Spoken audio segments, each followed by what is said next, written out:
we are live. Good evening. Hi to Xiaosan, Miss E. We have Ibrahim and we have Adrian. Hi. Hi everyone. So welcome to the Me series. We are in episode 4 right now, part 2. So last week we spoke about being foreign in Malaysia, part 1, where he hosted the session talking about how our foreign friends who are students, as well as our foreign friends who are working adults, how they're dealing with the Okay. situation right now. Okay, and today we're going to part 2 to talk about how our friends, our foreign friends who are migrant workers, refugees, stateless perhaps, and how they are kind of coping as well as undocumented workers during this point of time. So before we go into talking about the issue at hand, maybe all of you can introduce yourself. Maybe we'll start first with our co-host, Miss Yi. Maybe you can introduce yourself. Again. Hi. Hello. I think I've been introducing myself at alternative weeks already, so I'm not too sure why. Maybe okay, fine. I'll introduce myself again. Hello, I'm Yi here. I am basically the co-host for Me series. So alternatively, me and Cheryl, we will take turns to host depending on the topic of that week. So both of us are actually a founder for the Live As You Rise. I'm the co-founder for Live As You Rise. It's a platform for volunteering community. So this is one of the so-called initiative that we are doing during our MCO time to get people involved with current issues and understanding of the current situation according to various aspects and angles as well. So yeah, that's our Me series. Okay, moving on. Thank you, thank you. Adrian, maybe introduce yourself and tell us what you do and how's your work with North South Initiative. Hi everyone. My name is Adrian Pereira, and I'm a co-founder of a human rights NGO called the North South Initiative. We help different migrant, refugee, marginalized communities with access to justice, empowerment, and now with the current movement control order due to the COVID-19 situation, we are trying to get different services to the community as soon as possible. Yeah, thanks. Thank you. Can we have Ibrahim maybe tell us more about what you do, about your organization? Yeah, hi everyone. Hi to the thanks to the host and guest Adrian. I'm Ibrahim of Choudhury. I'm currently studying in International University, and this is my last semester. And I'm working as president of Bangladeshi Student Organization Malaysia. So basically, our job is to all the Bangladeshi student community in Malaysia. So our do event every each year. So that's all from our organization. Thank you so much for the introduction. So currently with what's happening, right? We are at the restricted improvement right now and we are in phase 3, right? So the MCO has caused a lot of inconveniences as well as a lot of issues for our foreign friends right now. And many of our foreign friends right now, even before COVID-19, right, before restricted movement order, they are already struggling, with things like healthcare access, language barriers, among wages and things like that. But now it's become a situation where they're kind of been pushed to the corner and they are struggling with cramped spaces to live, healthcare access, as well as being able to understand the information coming out from the media, right? Whether they're able to understand what's going on. And there's this whole concept of social distancing that we constantly talk about during this time. But how do you practice social distancing when you live in cramped quarters, right? How do you survive if you're not getting any wages? So maybe we would like our guests to share with us what is the situation currently at the moment for all our foreign friends right now in those sections of the community to give us a bit of an overview about what's happening on the ground right now. So maybe we'll start with Adrian, and I would love if you guys, if Adrian can also talk to us about refugees as well, and we know our friends who are running NGOs during this time are quite busy, so we were not able to get one of our other friends to join us to talk about the refugee situation. But I believe you're very well versed in that, so Adrian, please. So firstly, thanks to the team for giving me this chance to share. the situation is quite complex, and I think for the first time globally we are dealing with something with this complexity. In Malaysia, historically, we have been a country where immigrants have migrated here, they settled down. Our parents, great-grandparents have come from different parts of the world. And since independence, there's been different laws, different regulations to help ensure that there's harmony in the country. But along the way, economically, what has happened from the 80s, we started to be a bit more dependent on foreign labor. Of course, the migrants who come here to look for better job opportunities, better salaries, and that is everybody's right. Mobility is a right. And for asylum seekers and refugees, they are most probably forced to come to Malaysia or other countries because there's turmoil in their countries of origin, or there's war, there's different types of problems. Even today, there's climate refugees where due to the rising water levels, people have to move. So in Malaysia, we estimate around 2 million labor migrants who are here with official documents, and there's different statistics that are unconfirmed, where our estimates are about maybe 2 to 4, maybe even 5 million undocumented migrants. This, of course, includes the refugees, asylum seekers, stateless communities. So when the movement control order happens, firstly, a lot of them are going to lose their jobs. So this puts them in a very tight financial situation.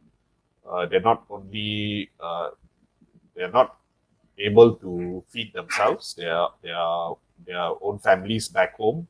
They're not able to remit money, and of course, the Malaysian landlords are after rentals.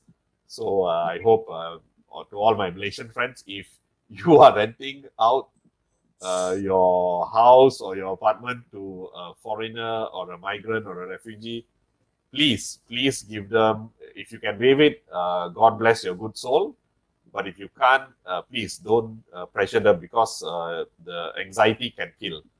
And everyone is under extreme pressure now. So without cash, without jobs, livelihoods are affected. And now thousands of Malaysians and different NGOs are scrambling together with the government, together with embassies, with all kinds of actors to ensure that basic needs are met first. And hopefully along the way, we can find a way to get back jobs, get back livelihood issues. And of course, there's also the COVID-19 fear of being infected. And yeah, it's very tough for the migrant, because we are telling them to stay at home, to not move, but they have to go out and look for food. And while the government has been kind enough to not enforce certain regulations for health reasons, it doesn't guarantee them their safety. So they're still quite worried about that. Sorry, it's not billion, million. Maybe you can correct that on the screen. So so that is an initial situation of what's happening.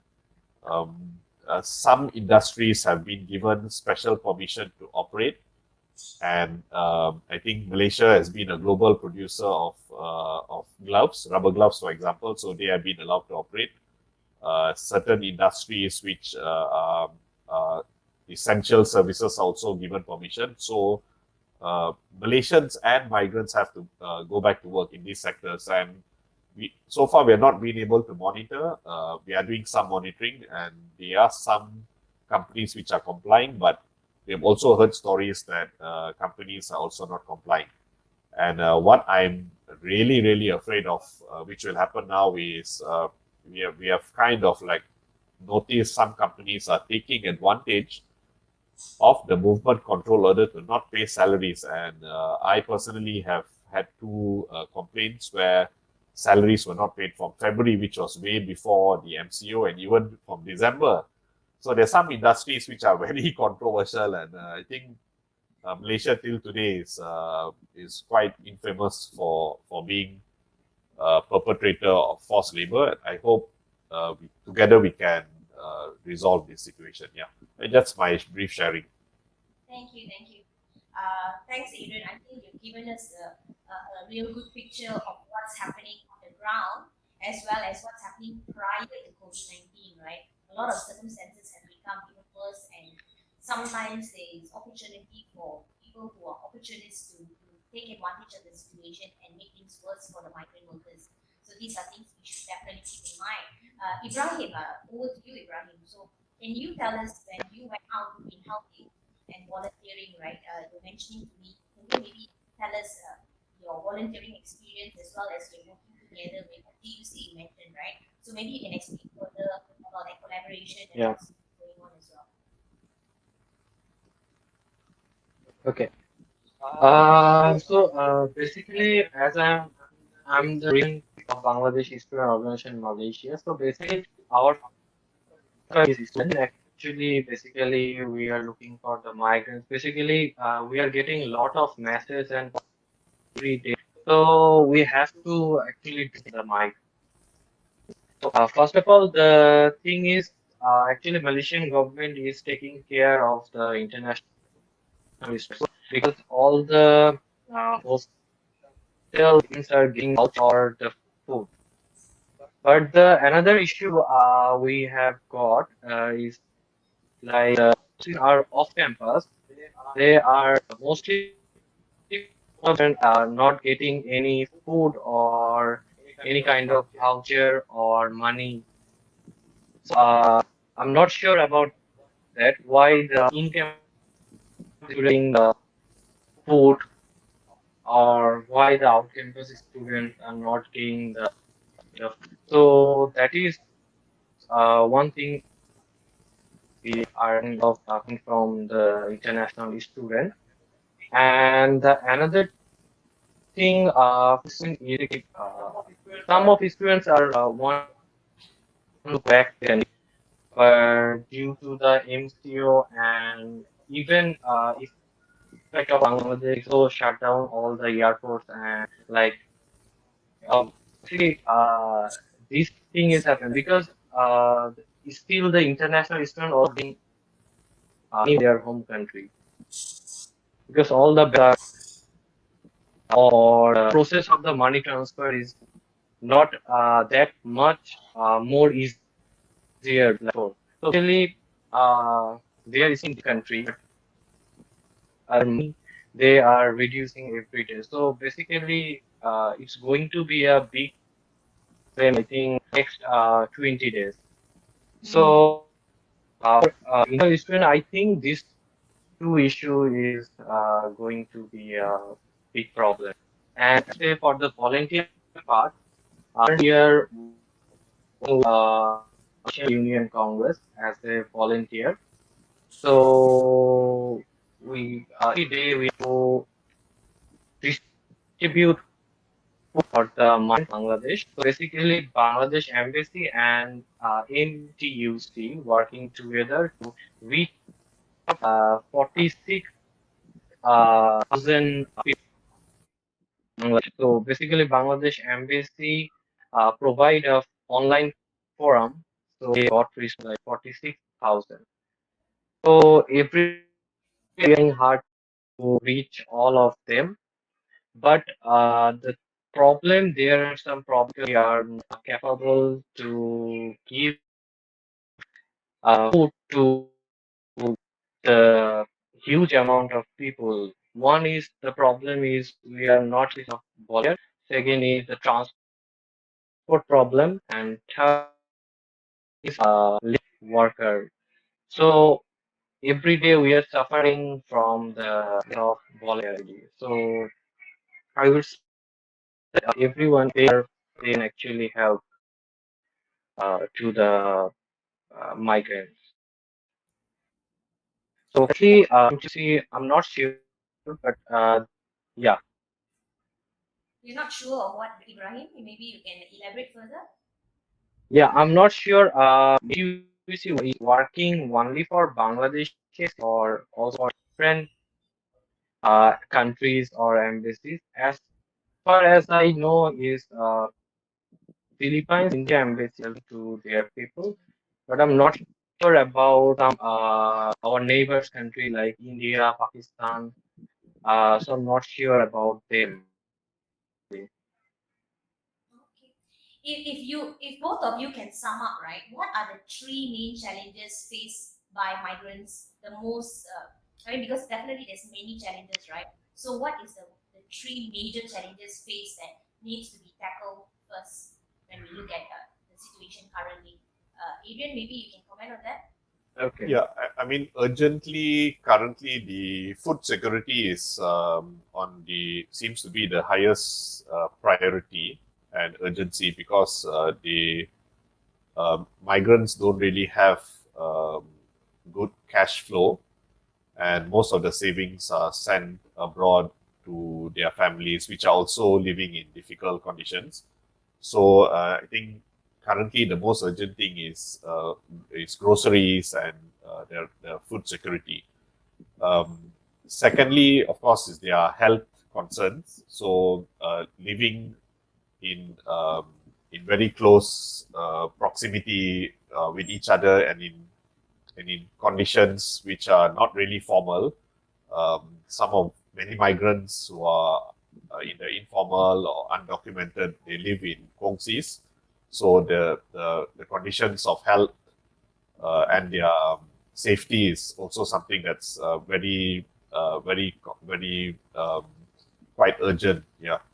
Um, the last actually there's so many issues, but in terms of the long term solutions, definitely some kind of job and income security is needed. So they will need to help themselves get back on their feet, either through livelihood programs and even an option to safely return home or to move to a place which is a bit safer. But globally, I think that's not going to happen very soon. Different countries have different lockdown, so-called lockdown rules and regulations. So that's going to be difficult.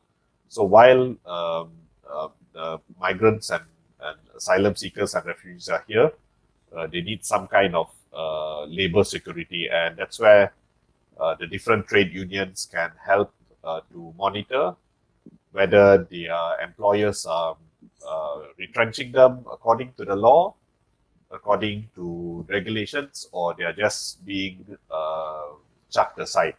So I've had some cases where employers are trying to force their employees to take voluntary unpaid leave or to just leave the company. So this is something that is really unhealthy for the economy because in good times it was always the migrants and who boosted the economy.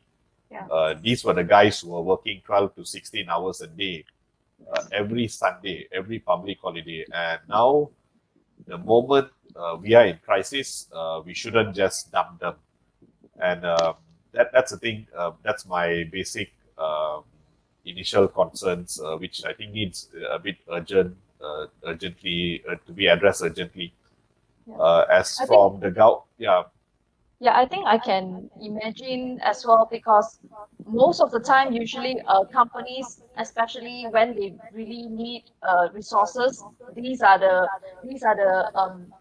people that usually they will hire in because they are considered cheap labor. It's easy to get in more amount to deliver the job is the most quickest time ever. But of course, these are the people as well that when things happen, they will usually be the first one to cut off and leave.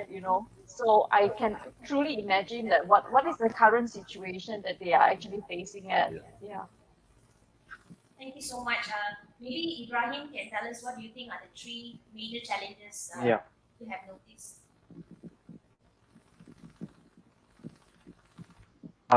Sorry, I haven't. Yeah. I said, what are the three major Hello. challenges Yeah. that you have noticed during this time Oh, okay. for migrant workers or refugees or the stateless people? Okay. Yeah. So, basically, actually, we are thinking only on or working only on Kuala Lumpur State and Selangor State. But actually, we forget about Johor and Penang. These two states are really like big, and there are lots of places where like 300 or 500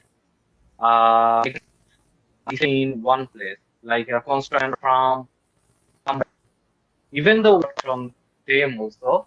But the thing is, only one person knows how to grab the online. So there are some of places we have been went. So we saw that there are like 20, 100 people, but the food we only pass only one 5 kg rice and I think some other stuff, potato, salt, and dal something. So the thing is, everyone is trying, but the thing is, I'm not sure. It's not actually that much systematically. Because even if any embassy issue a letter to permit their volunteer to work, so the police is not accepting any letter. So I think that's why Bangladeshi embassy working with MTUC because as a volunteer I have been only MTUC volunteer can go through anywhere. They're not stopping us.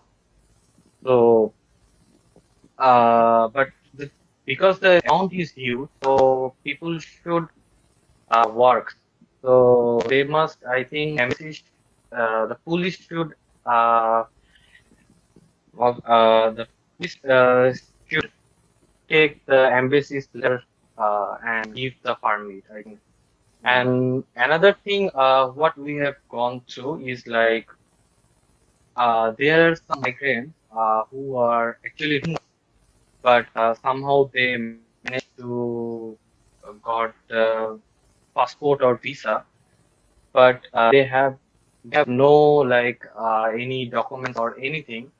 But right now, even they are confused because the message from the government was, I think, like now this will not catch or there will be no punishment for the illegal immigrants.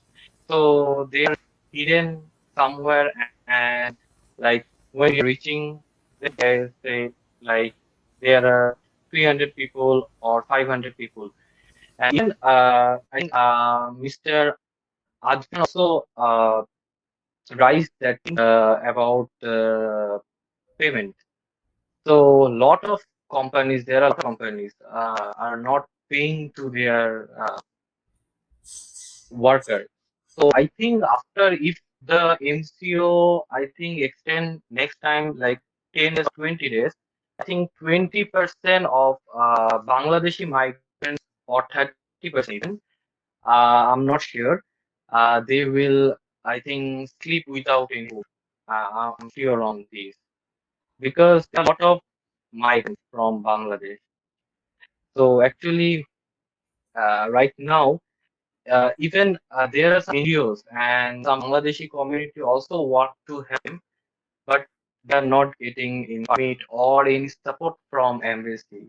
I'm not sure why like Yeah, I think there's also a concern as well that now that the government, they are also loosening up some of their requirement of sectors that they can actually open up to come back to work as well. So some of the sectors they are opening up like construction sector or automotive sectors that they can actually start back their work, but of course in a more of course they have to take on precautions where they go to work. So like construction sectors and automotive sectors, I'm sure these are some of the sectors where they also require to have migrant workers to actually come and do the work.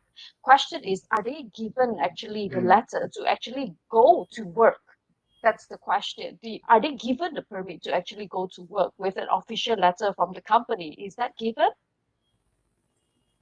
Uh, from my last 3 days, I'm working on road like from 10 to like 6, 7. So from us, MTUC, they are giving like permit, yes, you can go. But some of, I think there are some companies, they are issuing their letter, but some of the police are not giving them to go. And Oh, some of letter is basically because still from the last 3, 4 days, what I felt is from 18 March to I think from 7 or 8 March I was in home. So after that, when I uh, is working with MTUC, I saw like still there are lots of car is running. I'm not sure why they are where they are going or what is their purpose to go. So I thought only I'm the responsible MCO people. So not sure about companies are getting or what. I think Mr. Arvin can explain on this more better than me because so Adrian, Uh, you have any idea about this? I mean, for the foreigners who are called back to work, Yes, yeah, I mean, the certain essential services, the employers can call back their workers to work. correct. They should they should show the workers the approval letters from the government, especially certain sectors. They need special. They have to apply, and with that, then the workers can safely go back to work. But my concern is at the workplace, how do they actually practice the physical distancing? So Mm, this debate about social distancing, physical that's true. distancing, you know. Mhm, So Yeah. social distancing, you know, how do mhm, you socially distance yourself How, when yeah, exactly. I this is can the time imagine social for distancing this is when the you're doing time construction. for everyone to come together. But physical distancing, you know, you need to have some health care concerns to make sure that we don't mhm, get infected by this very nasty bug. So that depends on how who can really monitor the workers, and Yeah, of course now everyone is under MCO. So yeah, I think it really depends on the workers, the trade unions, how they themselves look out for one another, and make sure that the safety precautions are taken care of. Yeah, it's risky, but um, that's how the economy wants to kind of like get it back into shape in their own cheeky ways, despite the global lockdown. Yeah, so that's it's very complex. Yeah, to decide. yeah, So I just want to review what Adrian and Ibrahim said, talking about the major challenges, right? Adrian said there's three main ones: food security, right? Like the most pressing concern is that we don't want our migrant workers, our friends, our stateless people to actually starve, right? So food security is an important thing. Second is health concerns, and third is job and income security as we move forward, right, after the MCO. And Ibrahim brought up some very important point. A lot of our effort in terms of volunteerism, in terms of helping out communities in this sector is actually in Klang Valley, right? So what about the other forgotten places? For example, Johor, he mentioned that. I think that's a very, very good point. And he also spoke about lack of access either to the internet or lack of understanding in terms of language or even the ability to know how to operate these Google Forms and use the systems in order to reach out for help. So are they aware of it? Do they know? And because of the language barrier, we have issues of them not knowing that they are going to, they will not be arrested, so most of them are hiding away. So even if they're sick, they're not coming forward. And lastly, we talk about systematic processes when it comes to distributing food. Who is allowed, who is not allowed, and how that can actually make the situation even worse. So thanks for all the major challenges that you mentioned. It's for the benefit of those who are joining us now.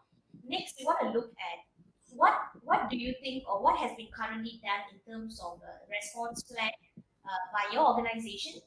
Maybe we can start with what's your current response plan in terms of your organization? What have you all done, or what measures have you guys taken? Then we can look at other stakeholders, like what has the government done, how other NGOs helping out, and embassies. But let's start off with your organization first. Maybe Adrian, you want to comment on that? What is NSI doing to help? So NSI's core business, not really business, we are rights based. Our core vision has been to empower the migrant leaders, the migrant community themselves, to be able to handle some of the situations. So over the years, the past 7-8 years, I've been working closely with the different communities, and those leaderships are now in the forefront of facing the different challenges of that is brought by COVID-19. So when we get a case, it could be one family, it could be an individual, it could be up to 200. Last night I got a request for 300 migrant communities from different parts of KL. So because of our strength in networking, we are basically build networks over the last 15 years. So different networks will help take up the different needs, see to the different needs, and deliver certain services. So we are building good relationship with partners, not just in KL. We have friends in Langkawi. Emma, just a shout out to Emma, who's doing some amazing work in the northern region. She has been able to reach out to Tom Yum workers from Patani who have been abandoned by the Tom Yum shop owners. So this is shocking. I've never in my life heard or even imagined such a thing happening. And she's been able to seek with her network to deliver groceries, to deliver baby infant formulas. So the networking we have built is now being mobilized to make sure that communities' needs are addressed. And I think later you will get to hear some of the networks, and hopefully Malaysians, you can be generous and donate to them. They will then make sure that the community demands are vetted and services are being delivered. So of course, NSI has never portrayed or branded ourselves as a charity organization. We have been more focused on the social justice, long-term development plans.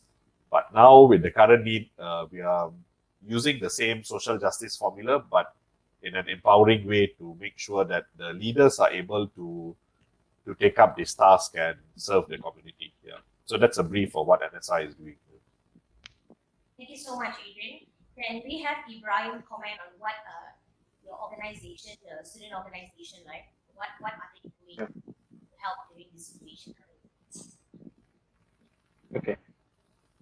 So on this pandemic of COVID-19, so basically because of this, we are concerned the student. So we started collecting fund from our organization, but that was not that much successful.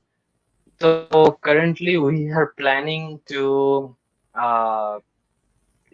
go ahead and talk to some Bangladeshi businessmen and collect some fund, because actually we are also concerned of more because of the outbreak also is rising in Bangladesh. And as you know, Bangladesh is a small country, but the population is like 160 million plus. I think now 80 million. So the people is not that much. Like there are a lot of people, actually they are not that much modern or digital or smart to fight with COVID-19. So right now the thing is every day is rising, but we are more concerned from Bangladesh. So if Bangladesh after like 1 month or 2 months later, Bangladesh like rise the cases, so what will happen to the students who live outside Bangladesh? Because most of the in Malaysia, the time or any job for international student is prohibited.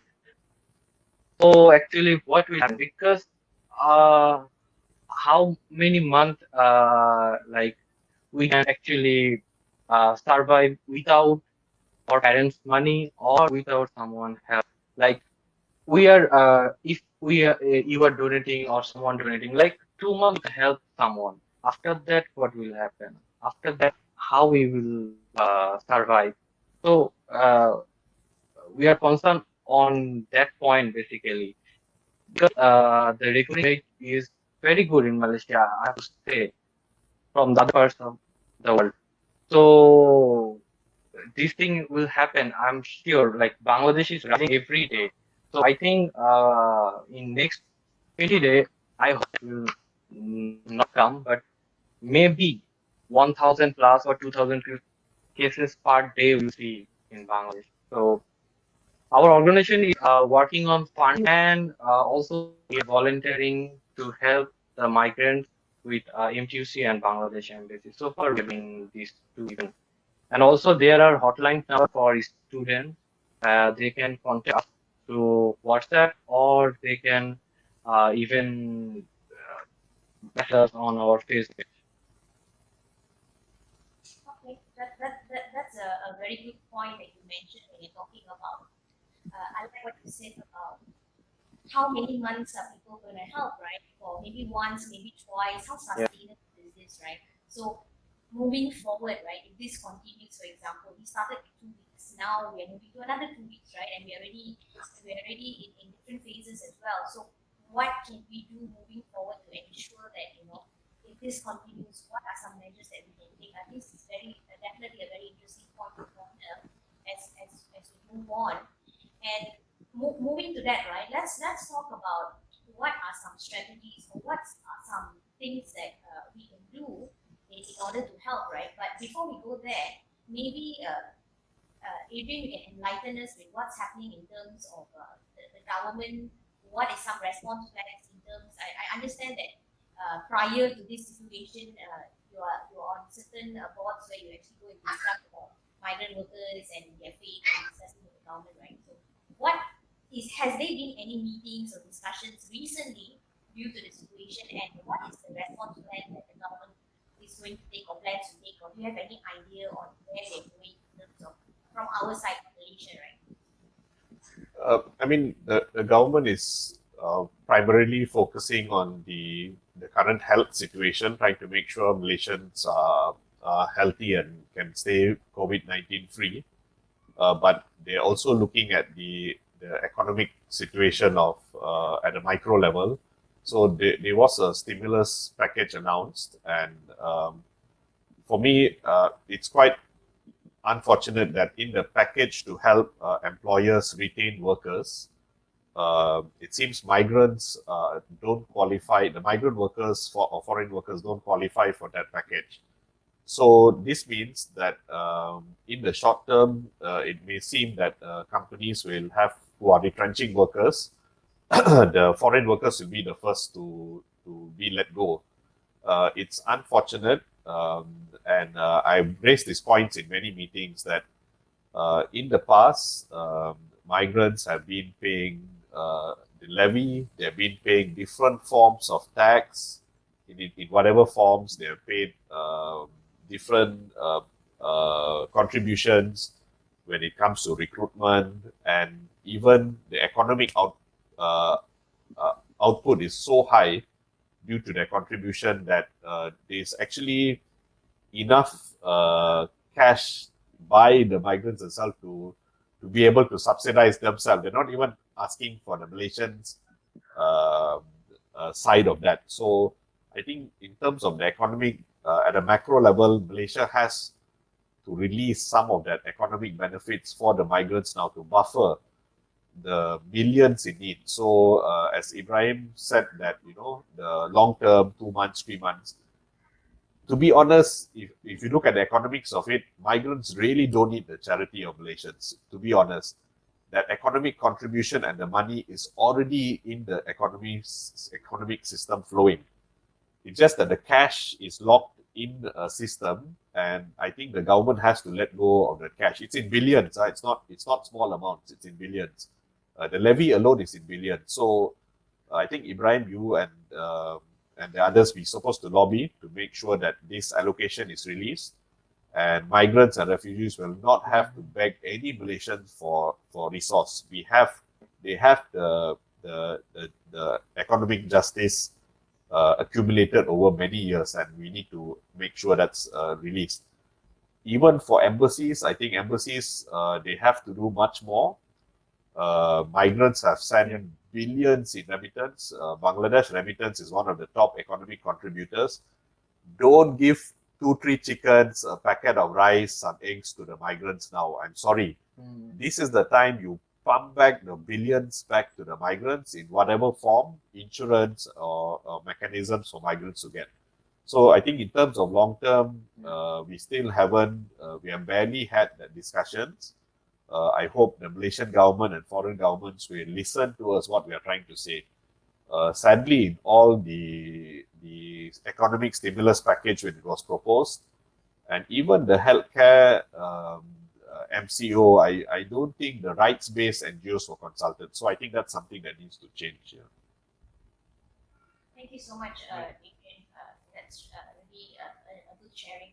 Ibrahim, do you have anything you want to contribute or add on in terms of what the embassies or government parties are doing during this time that you're aware of?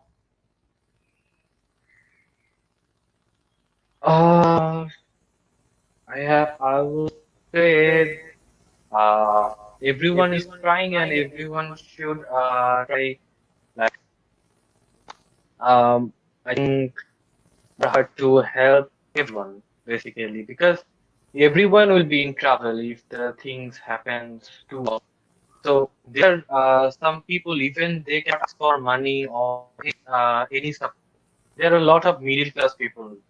So if we only look onto the low level income people, then what will happen to the middle class people? Even I think after go long, high class people will also feel like they are in trouble. So because this time this thing is trouble to the whole world actually. So this is the first time we are in a big problem, and we all have to come forward and help each other to get released from this thing. Thanks, Ibrahim. There's a question from the audience, Ashrina. Ashrina says, Yeah. how is some of the refugees or migrant workers out there that doesn't really have a home to live in or any documents, right? Undocumented workers.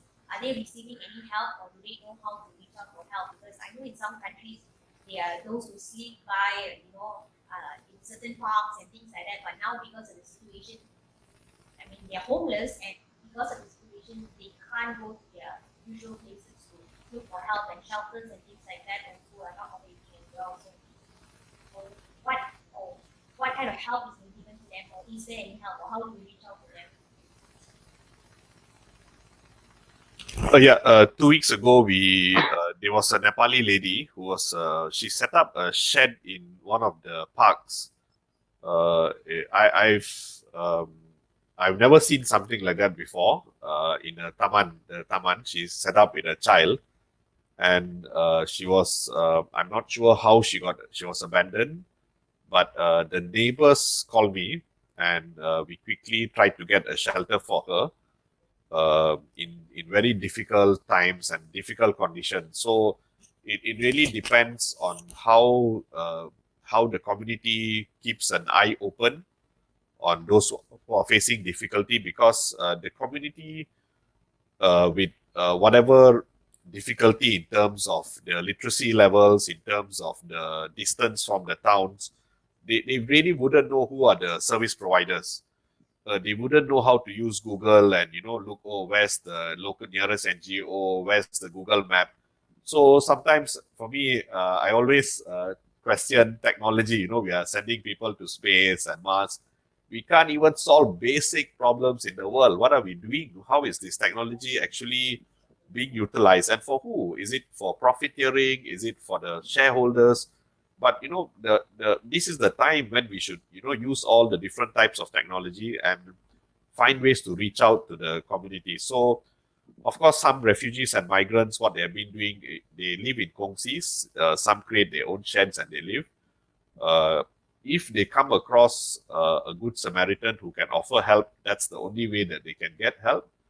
Of course, refugees and asylum seekers can't go back to the embassies for political reasons, but they do sometimes reach out to the network. So the networking is really important. And I'm really happy to see certain groups like the caremongering group, because I've been extremely critical of Malaysians over many years of how they're treated migrants. But suddenly you see total strangers helping total strangers, either Malaysians or foreigners. And for me, I hope that that is going to become the new normal. We have to cultivate that solidarity from now, where for years of not being able to socialize the relationship between Malaysians and migrants, now is the time. And I really want that to be the new normal in the next days as we struggle with COVID-19. I think it's also very interesting that Adrian raises up the point about that, we are called declaring ourselves that we are technologically advancing so fast right now, but yet we still couldn't solve, problems that's, yeah, like basic problems like that, and one of the basic problems that we can't even solve is basically internet connection. Like, I mean, many times we're thinking that it's taken for granted that anyone is able to access to internet, but it may not be the case at all. Like, especially, they are definitely still people who are not being able to get that good internet access, or even at all internet access at all. And if they can't even get internet access, how else can they be able to contact with the world or seek help in any ways if they have no idea how to get about it? Yeah, so that's very interesting point that's raised. So coming to what Yi is talking about in terms of getting support, right? So we come to that part of the series where we want to talk about how do we move forward. So we understand there are challenges there are major challenges that we might not be able to solve today or tomorrow, right? And as Ibrahim said, we all need to work together because this is not a problem that's affecting migrant workers or stateless people or refugees. It's affecting every one of us, and if we're not careful, it's going to consume all of us, right? So how are we going to help out, or what kind of support can we give? What can people like you and me do, right? Adrian, we might not be so well versed in the situation as Ibrahim and you because you are well connected with the situation as well as the networks and things like that. So what can people like you and Yi, for example, or even the audience, right? How can we lend our support, be it monetary or be it with groceries or be it with any form, right? Like Ibrahim, for example, Ibrahim is a student, right? The community, for example, we talk about language access and barriers and things like that. So maybe both of you can give us some suggestions of what we can do. Maybe we start with Ibrahim first. Ibrahim, is there any form of support you can suggest? Okay. My suggestions will be student basically. Those who want to be a volunteer, it's not about only student, anyone who wants to work for MTUC. You guys can actually contact with me or the with our organization also. So I will pass your name to the MTUC authority department. So hopefully you guys also can work with them. Basically, what I have seen from the last 5 days, there are a lot of Asians who are working with MTUC and helping to the migrants, and basically they are also delivering food to the migrants from Bangladesh embassy, and even we are working there in Bangladeshi. So I think that support will be big support for now, and actually every day we are also concerned about our safety because we might know if it is very much to spread. So every day we have to like every night when I came back, and every night I got cough. So I was like, every day I'm confused. The virus catch me or not, like that. But still working for Ibrahim, you people really is need to good take care of experience. your health, Ibrahim. I think you really, really need to take care of your health, right? Yeah.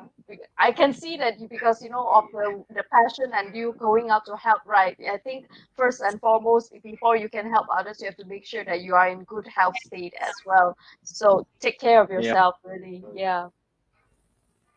Maybe Adrian, you want to yeah. suggest some support systems or where people can go to lend more support or find out more about how they can help. Maybe you can suggest some things. Yeah, actually, the model which Ibrahim is using now, where students reach out to anchor organization, in this case, is the trade unions, who have the resource to mobilize and go out, reach out to the workers. I think these are the kind of systems that is needed, and I think Ibrahim will we can contact him to know a bit more later. The other systems are like what for me the one-to-one helping out migrants in the community. So the caremongering experiment, it's seen. I think I'm observing it online and also in Facebook and in WhatsApp groups. You can see Malaysians responding fast to give out groceries. So I think this is something. If you're an individual, uh, plug into these systems and keep lookout to for migrants in your area who needs help. I was surprised at how total strangers were, just taking up requests to help, and they were going out and delivering all kinds of food. And I'm also worried. Hey, what these guys are so brave. There's a serious health risk, but they are going out and they are overcoming that fear, the stigma, and reaching out to other strangers. So for me, it's so amazing, and I really want this to be the new normal. So there's the caremongering group, and then you can also reach out to other more advanced delivery systems, which have been set up by the much more experienced NGOs. You have the Tenaga Nita Dapur Jalanan model, uh, and also the Beyond Borders model. I think these are two which I personally know, and they're reaching out to areas which have been very difficult. I think the organizers of this event will be posting out some of the links. So please feel free to click on them, to study them. Everyone can make a difference. There's also I also got in touch with the Gurdwaras, the Sikh religious institutions, who I think last week they delivered about almost a ton of groceries to a very rural area in Kuala Kubu Baru. I mean, I had to look at the map to locate the community, how far it is, and of course they delivered, and the community was able to get some of the groceries. So there are many systems which you can latch on to. Um, you can even you can even reach out to the much bigger organizations which are closer to the government, like Mercy Malaysia, the Suchi Foundation. So there's so many ways to contribute. If you have your own idea and if you want to create your own system, why not go ahead? The migrant communities are always ready to work with any of you. Just reach out to us and we will do the connection, yeah, the I networking. think it'd be very great as well if we could actually also share into Adrian's contact as well, or the Facebook page inside here, just in case if anyone has anything. I think Yeah. the most The important thing is Facebook a page. lot of people is, yeah, a lot of people is they may see or they may have encounter, situations where they feel that, oh, nearby my neighborhood I've seen, there are migrant workers who are living there who doesn't seem to be doing very well or in need of support. Perhaps these are some of the contacts that you can contact. If you don't want, if you're worried to be involved in it yourself, you can always get them to come over and help out. If you're not sure what to do, you can always contact them to ask for the right step to do it. Yeah. Yeah. So if you look at the screen, I'll be sharing as we speak as well all the associations that you can locate, like Hope, for example, the Islamo, and all the other links that I've shared earlier as well. I will just keep on sharing them as we continue. So just to kind of wrap up, right? Because we're ending our session already. We're almost hitting an hour in a few more minutes. So this situation definitely there's so many challenges, right? And where do you think that we go from here, Adrian and Ibrahim, and also Yi, right? How do you think that we can move forward with the current situation and besides all these avenues where we can help, right? What else can we do? Is there anything, or even moving forward once the RMO, the MCO has been lifted, right? What can we normal citizens do to help? Because I'm sure not just businesses, right, or SMEs. In Malaysia, you see the SMEs will struggle a lot because they're the smaller organizations that don't have buffer money. So imagine this with the individuals who don't have savings, who don't have money, who maybe for the last 1.5 months, 2 months have no access, and you mentioned about how employees are taking advantage of the situation as well, right? So what about people like them, right? What about them? How are they going to survive the next 3 months? It's not about now, it's about coming months, right? So what do we do to help out as we move along? Any comments from maybe Ibrahim or even Adrian? You want Yeah, Ibrahim, maybe you could go first, share a bit of your ideas. Okay, so the thing is actually like fight corona, fight hunger, basically. So, my suggestion will be like if all the embassies from different countries contribute to actually to the Malaysian government, they give their fund to Malaysian government. So I think there can be a like systematic fund. Like Malaysia got signed this much migrants, Malaysians and other nationalities, so they can distribute it for because I'm working with MTUC and Bangladesh embassy, but still I'm feeling the distribution is not that systematic. So because we can see that that's not reaching to the like properly. Even like we are going out of like that places looks like jungle. People are coming. Only one people is coming or two people. There are like 500, 300 people inside the boundaries. So I think this is going to a big issue. So the government and all the embassies should see and talk on this. Otherwise, actually, we cannot say about life. I think, even though we will know, even though we might know, like they are still alive or not, but in like 20 days, the things will, I think, go worse if the situation is not handled now properly. Yeah, I think there was one item I think I kind of forgot, which was the xenophobia and the kind of, which is a kind of like a results in racism. I think Yeah. um, that has been building over many years, and there have been documented researchers that show some of the negative attitudes towards foreigners. So now is the time because we have shown that we have compassion. Even the government has said that they won't take, they kind of give like a semi amnesty for those seeking healthcare. So this is the time to really rethink our social relationship with migrants, with foreigners, and also to be honest, relooking the whole economy and how we manage labor. So if you look at the global economy, it collapsed. It collapsed with just one simple bug.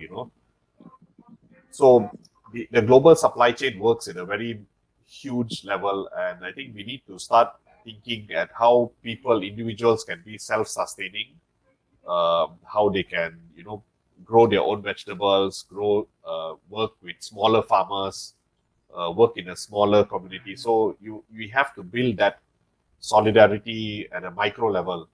So when a big global catastrophe happens, we are not affected as much as we see today. Today, everything is, global supply chain, and one bug just disrupted everything. So the new model of living, of economy, of even politics has to be decentralized. So the more decentralized, the more autonomous they are, then the rate of survival and even doing well is better. So the same thing applies to the migrants and foreign workers. My advice to them, I've always questioned why they come to Malaysia. Of course, I know it's because of economic purposes, but Adrian, you're not the only one who questions them. I think I question my looking students, why are you coming to Malaysia to study as well? So looking at the amount of abuse and the very bad ranking in the trafficking in persons report, the abuse from almost every enforcement agency is so bad, and this has been going on for 20 years. I kind of like question, and I think my advice to them is, find a safe space back in your own hometown. Take up organic agriculture, take up permaculture, start being self-sustainable, so you won't have to come to a country like Malaysia, suffer, and fulfill other people's economic dreams. You can do that on your own, in your safe place, in your own country. Of course, mobility is your right, but I think there are more options that you can choose of. Anybody wanna add anything to say, because we are already hitting our our time limit already. We've already hit an hour now. Only one thing I want to mention. The first, I think previously I have talked. The one is off-campus student and in-campus. The difference between is basically because the only the in on-campus students are getting food or the voucher. So like voucher is 50 ringgit or 20, but off-campus students are getting nothing. So I'm not sure why it's happening, because if the budget is for the off-campus on-campus students, so it should be also for the off-campus student too, I think. So from on behalf of the international students, I would write this question to the authority. So thank you so much to Ibrahim and Adrian and you co-hosting with me. We've had an amazing time together. We've been enlightened and learned from the situation on the ground, what's yeah, happening, how can we support, what can we do. I've left some of the links as well in the Facebook chat as we are going through it here, as well as on the screen you can see the Facebook links, as well as where you can look for it. On Facebook, you can actually just click it, type in Tenaga Nada, and you'll be able to find the Facebook group. So please reach out, help your friends around you, and as this, right, solidarity, right? Let's hope that in a way what we got from this crisis, right, in terms of people coming together and helping each other, will not stop and it will continue. And I think it's a good point talking about decentralization as well. And we must think of sustainability when it comes to building our economy or even building our nations and our countries, and think of everybody, because we are all interdependent on each other and everyone matters. We cannot leave out anyone. When we leave out anyone, that's when crisis will occur, whether we like it or not. Maybe the impact will not be immediately, but eventually. So this is a great example. When COVID happens, it does not see who you are, how much money you have. It impacts anyone and everybody, right? Even footballers and royalty. So I think we should take a lot of learnings from this, and as we move on. So once again, thank you so much for joining us. We'll be ending the broadcast here. Thanks for following me series. Thank you so much for joining us. We will be talking and doing another show next week. Most probably we'll be focusing on SMEs and how they are surviving and what are some challenges as well. We also want to look into how our locals, the people, are grappling with this situation as well, and what can we do to help. So thank you so much for joining us. Thank you, thank you. Thank Bye. thank you. you so much. All Thank the Thank best. you. you. Bye. Thank you, Bye. everyone. Thank you so much. Bye.